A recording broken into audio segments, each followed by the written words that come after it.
Where the fuck your mom's house at, huh? I'm going back to my car. Where the fuck your mom's house at, huh? You just ripped my clothes off. Like, why are you doing this? I'll rip them off. Okay. Fuck off, mom. Huh? Okay. Just shut the fuck up, bro. Rip my clothes off, bro. Say that shit one more time, bro. I swear to God, I'll rip this shit off here. I'll kill you. On everything, I'll kill you. Think I give a fuck about you, please? I don't give a fuck about you. I don't give a fuck about me. How the fuck I give a fuck about you? Dude, my 16-year-old just found out that his dad isn't his real dad anymore because of my bitter-ass sister. She claims it's for his own good. But in what way is that for his own good? When I found out I was pregnant with my son, I made the logical choice to pick the father that made the most money. His real dad was working at McDonald's for like $8.25 an hour. I don't want that as a man. And I got pregnant, and so I picked the richer dad. And although the richer dad didn't take care of him and hasn't been around, he does pay child support, and he pays a lot, and it pays for a majority of my rent. Well, my sister never liked that, and I finally let her have my son thinking I could trust him. And she tells my son and confides in him that his dad isn't his real dad. And now he went and found his real dad behind my back with my sister, and they are all trying to fight and get my son taken away from me. My son doesn't want to live in my house. We haven't talked in 3 days. I think it's the most miserable thing a person can ever do is ruin some shit like that. I picked the right choice. Now who's going to pay my bills now? Because now they also told that the guy that's been on child support all these years, and he's trying to come after me and sue me for all the money he's been paying. I think it's absolutely ridiculous. Like, I didn't do anything wrong here. How many Taco Bell stackers can we eat? I think I'm gonna go for 12 this time. I think I could do about 15. I think I could do about 23, just to make it even. Got the Taco Bell stackers in this bag. It's heavy too, it almost ripped. Here's my first one. Here's my first one. First one. Second one. Just finished my 15th one. 17th one. This is my 13th one. I made it past 12, y'all. I'm done with the stackers and I'm moving on to burritos. This is my last one. I don't think I can make it past 30. Nachos for a little break. Slowing down back there? Yep, I got to. After 17 stackers, I can do it. And 5 burritos. Alright, my goal was what, 23? I got 30. So I think that's an accomplishment. Mine was 12. I got 14 stackers down, 3 quesadillas, and 10 tacos. Wow. My goal was 15 stackers, and I had 17 stackers, 5 burritos, some chips and cheese, and I ordered me a 12-pack of Cinnabon Delights. And how many can you eat?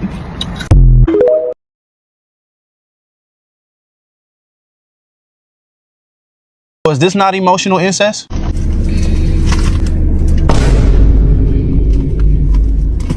Well, I know that ain't what I think it is. I need some batteries for my rolls. You got some batteries? I wanted to know if you had a charger for my rolls. They ain't touched me more. That's disgusting. How is that disgusting? Cause, ma, I don't know what you be doing with that thing. Hey, you got some extra batteries I can borrow for my rolls? It's dying on me. Jail! The amount of people that think this is funny is ridiculous. The dads can't be in the house. Oh, imagine a father doing this prank. Hey, baby girl, you got some lotion so I can jack it? You got some Vaseline in there so I can... Hey, you know what I'm saying? Just gotta treat myself. You want your son to have this visual of you playing with us?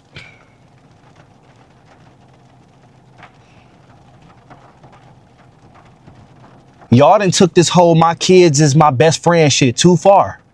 Y'all know that was just a saying though. That your kids really not your friends. They really not. It just really sound good. You just want them to be able to tell you things, to come to you and not keep shit from you. You really not supposed to be fucking with them like they your friend.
Welcome to the Thinking Man's Templar,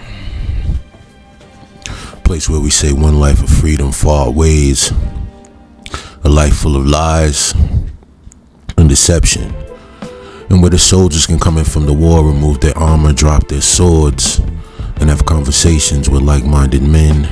And indeed, gentlemen, once again, I'm at your service, dispelling the lies and offering a little bit of truth in a world full of madness and psychos. First and foremost, I want to shout out all the brothers on the Patreon. We're about 900 strong, and I really appreciate all the support for all the work that I've done over the years.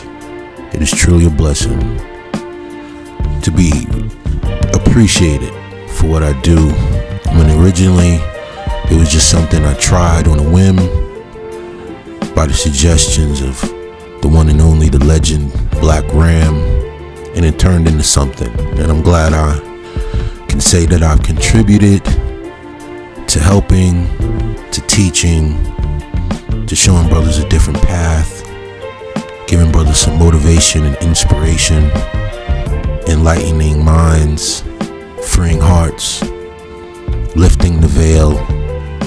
It's been my pleasure and truly an honor to be of service to you men. And for all you brothers who are watching on YouTube, same thing. You guys been there from day one. Whether you support the Patreon or not, you're always welcome. It's a place for like minds and gentlemen like yourself. We all know how YouTube is starting to turn into one big old AI riddled gossip magazine. Man, the days have changed when I first started YouTube, man. It was a beautiful time, man. Some of the most intelligent voices I've ever heard in my life that changed my life was on YouTube, and now they're being filtered out for artificial intelligence and, you know, microwave content, and just it's messed up, man. But I'm glad that there is still a place for us.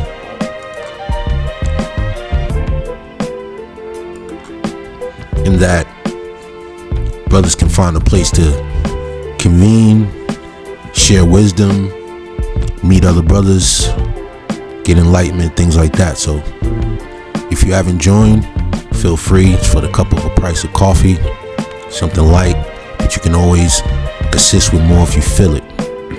But it's not a requirement. Just your presence is enough. Now, the topic of this video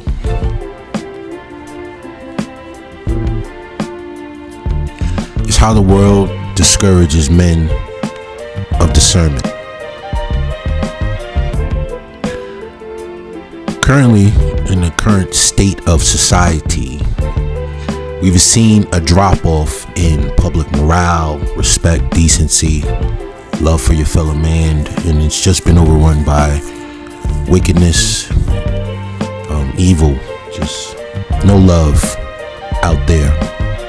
And for men of discernment, it hits twice as hard because you see everything, you notice everything, you can't really escape it, and all you have is what you see. And sometimes it becomes quite frustrating as a man to watch what's going on in the world, what you see in the street, what you see being displayed on social media. Can be very disheartening if you have a heart. The discourse between men and women is also disturbing. The things you see, the things you hear. It really has driven a wedge between the relationships of men and women. And I don't see it turning around as long as social media and the addiction to attention and that drives a lot of the conversations, a lot of the things that are being displayed, the sexual immorality and lack of public decorum by our significant other halves. A lot of men have basically retreated to the hills,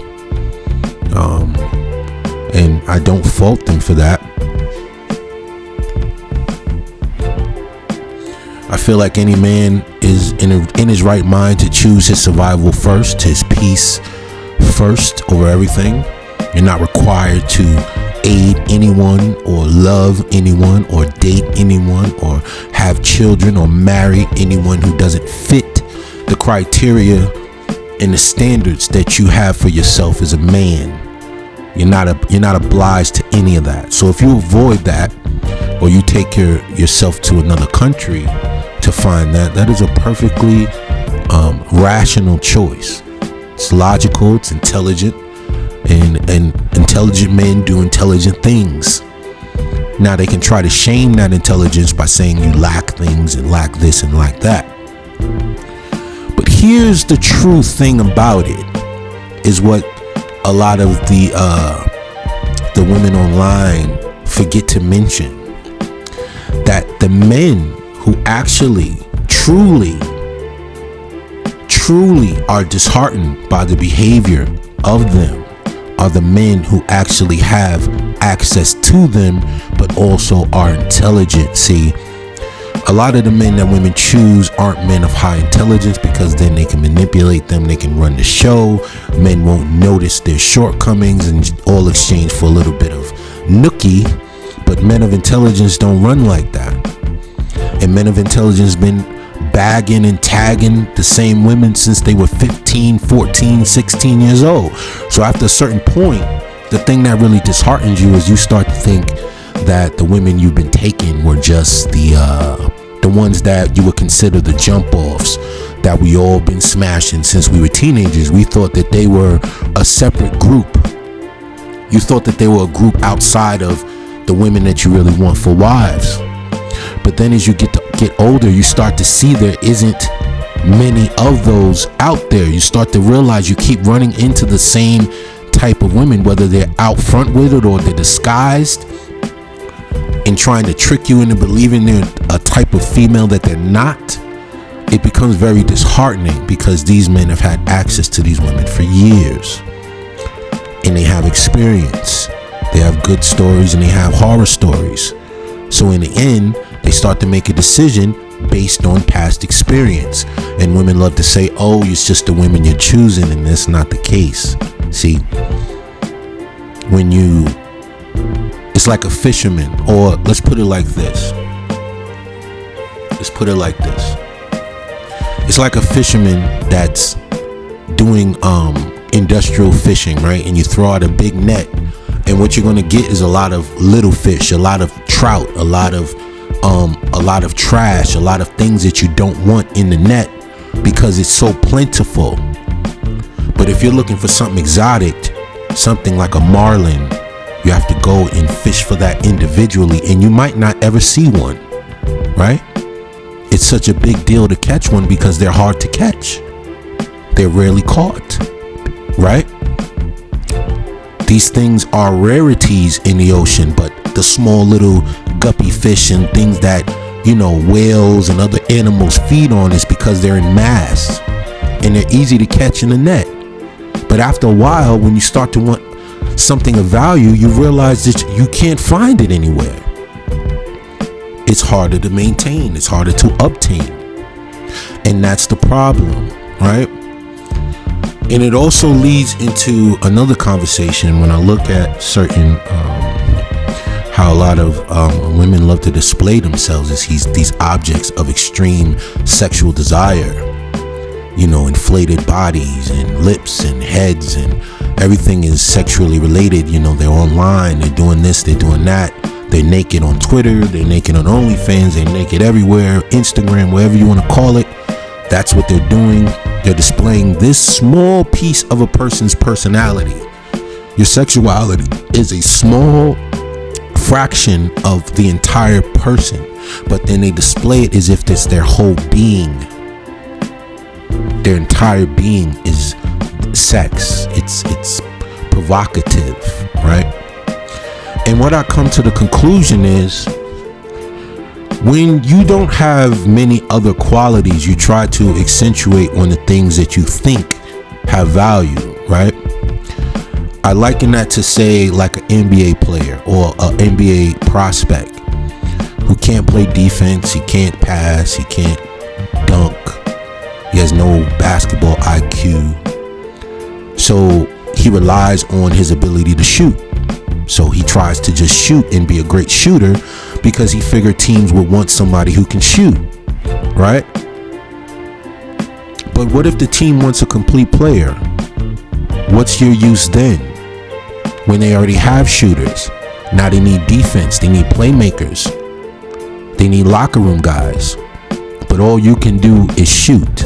So you try to master shooting and show that you can shoot better than anybody in the world, better than Steph Curry, better than everything, but you lack everything else that he possesses as a basketball player.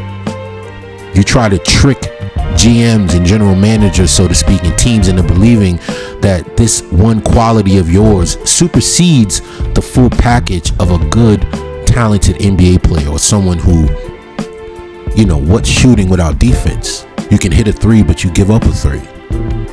You give up more threes than you make. You understand what I'm saying?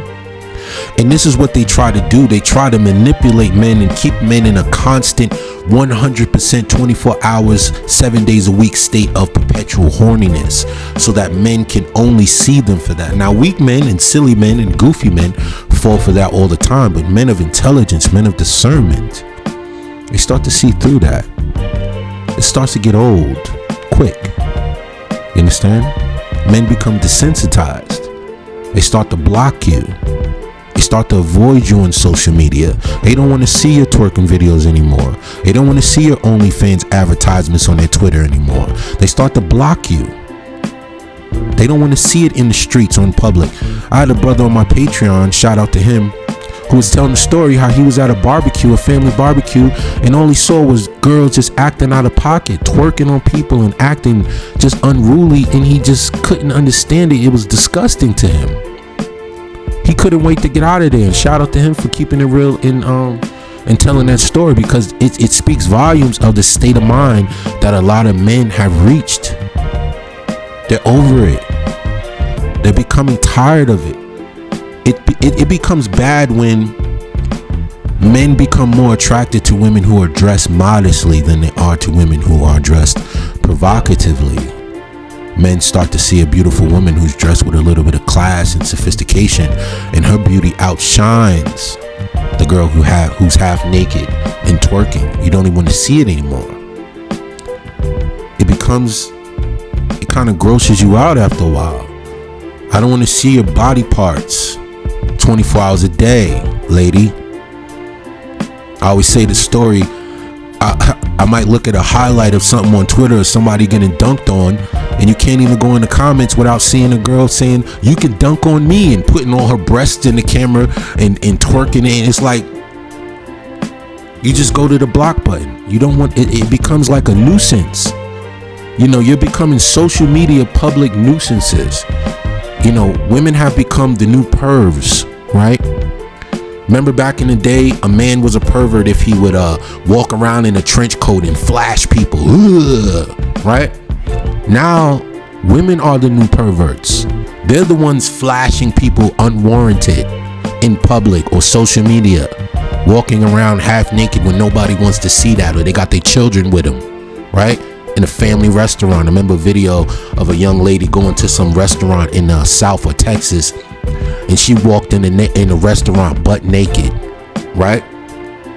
And everybody's in there eating, and they're disgusted by that. You understand? You're overvaluing your sexual parts. It's a time and a place for that. And it becomes discouraging to men when they don't want that anymore. When you're young, I guess it means something. That's why you got so many cougars who are cradle robbing right now, because those are the only men who are still attracted to that BBL nonsense and the hypersexualized woman archetype. They need those men in order to survive. If you're not in a 24-hour state of horniness, where do they fit in? When you look at them, you see bubblegum inflated lips, balloon boobs, big old cartoon BBLs. They need you to look at them and immediately see a sexual encounter. But when you really think about it, who else would really be desiring that 24 hours a day? And then they try to maximize the outcome, which means profit, for that interaction, right? They want you to pay an exorbitant amount of money to spend time with them because they invested into this physique. Not like someone in the gym who invested in their body by working out. They mean invested in the operations and surgeries. They need you to be in a constant state to desire that. It's almost like they've transformed the concept of beauty into that from what we remember maybe 15 years ago or in the 90s, where a woman that was beautiful was like Lisa Bonet, you know, or Facila Rashad, or whoever you want to say, young Halle Berry or Stacey Dash, or these naturally beautiful women that men were attracted to who didn't have all of these things. They almost transformed the concept of what is beauty into this augmented, extreme mutated woman now, right? And if you're attracted to that, you're also pulled into this transactional interaction with her, because she's created herself to try to profit off her desirability. So she makes it extreme so that a man who doesn't have any wherewithal or discernment can't bypass that. He can't overlook that. He's pulled in and treated like a Venus flytrap of silicone. What is he to do? What is a young man to do if he doesn't hear my voice or other men online's voice who are telling him, run, go the other way? See, you see the colorful hair and all of the, you know. But one thing you got to remember, in nature, things with bright colors means stay away, right? Think about that. So when you look at these women with the piercings all over and they got, you know, multicolored wigs and all of these things, when something looks unnatural in nature, that means it's a hazard. I'll say that again. When something in nature does not look normal, when it looks out of the norm, it doesn't fit in, it's not natural, that means stay away. It's poison, right? Because poisonous plants, poisonous snakes, poisonous frogs, they all have these bright neon appearances to try to trick you into thinking it's safe, but really it's not, right? So when you men see these things in public, think poison, a poisonous plant, a poisonous frog, snake, etc., right? Poisonous berries, things like that scream stay away. So when you see that on a woman, a lime green wig or a lime green bodysuit, and her body looks like a bag of peanut butter, right? When you see big eyelashes like a Venus flytrap, right? You see big inflated lips and boobs and booties. It doesn't fit in nature, does it? Natural women don't look that way, do they? That should say hazardous, yellow sign, slow down, red sign, stop. This is my warning to you men. Now you can ignore me. That's fine. You can be like the other men out there, the Shannon Sharps of the world and all the other Gumps who pay ridiculous amounts of money for something that has no value. You can be those guys, or you can be like the men who are free, the men who are actualized, the men who live a life worth living. Now I know it's been a while since a lot of you heard my voice, but remember, I'm always watching, I'm always here.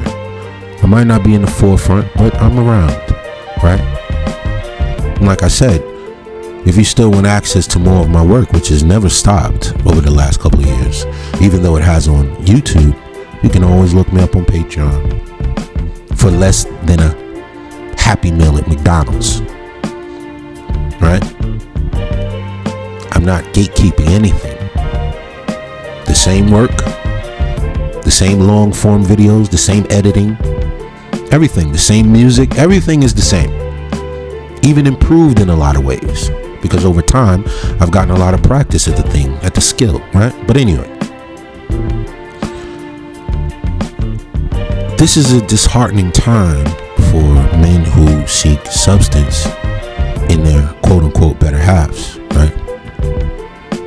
If you have discernment, if you have a spiritual connection to the Most High, if you are a righteous walking man, it's very hard in the US especially to be attracted, right? You might see women that are physically cute or beautiful, but there's things that spiritually you're not connected to. You're not inclined to be around these type of women. You don't want that type of trouble. And when something becomes more trouble than it's worth, men of intelligence will avoid it at all costs. At all costs. They don't need it. There's way more things of beauty in life that you can obtain without the stress or the backlash or the fallout of dealing with your average out-of-pocket harpy. Men have love, men have desires, men have needs, right? Some men want families. Now think about it. Something so normal in nature as reproduction has become a life decision for men, where they almost fear the outcome. Not because they don't want to be fathers, because they fear what could be, right? Something just so natural. One of the most, if not the most natural thing on the planet is something that most men now have looked at, weighed, did the risk and reward, and probably have decided in their 30s that they're not having children, especially not in America. Think about how twisted a society like that is. Something like marriage and family and creating a family with a woman that you love has become almost a gamble.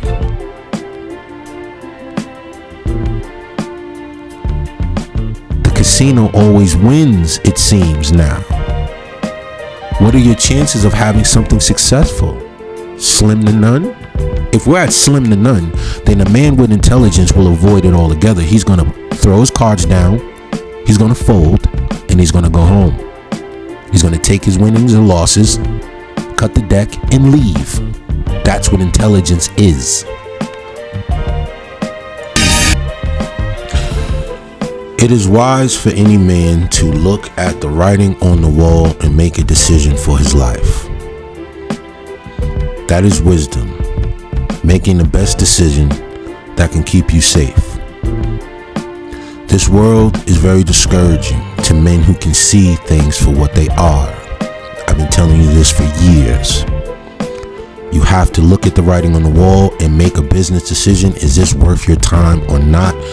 What is important to you now as a man, especially if you're going into your 30s and 40s, is your health, first and foremost, your finances, and your peace, your relationship with the Most High. These are the things that are paramount. Everything else is just rudimentary. It's just synthetic. What really matters is what keeps you in a state where you can always make the next step forward. You can always find inspiration in your own victories, right? Because sometimes the victories you make alone, and when you're focusing on yourself, are the biggest victories that a man can make. Those are the victories that last. Those are the habits that create men of esteem. So if you're in the sound of my voice, I hope this message meant something to you. I hope this message helped you. I hope that this message is able to get some of you men out of the dark place that you've been and aid you along the recovery of the losses you may have suffered at the hands of one of them. For all those men that are rebuilding, or those men that are adding on, or those men that are just walking away, I hope this video was a light in the tunnel that guided you on your path. And it's been my pleasure and it's my honor to be of service. Once again, this is TMT Ghost, and this is the place where I say you must cover your 6, walk righteously, keep your head up, man, and don't be so hard on yourself, brother. One love.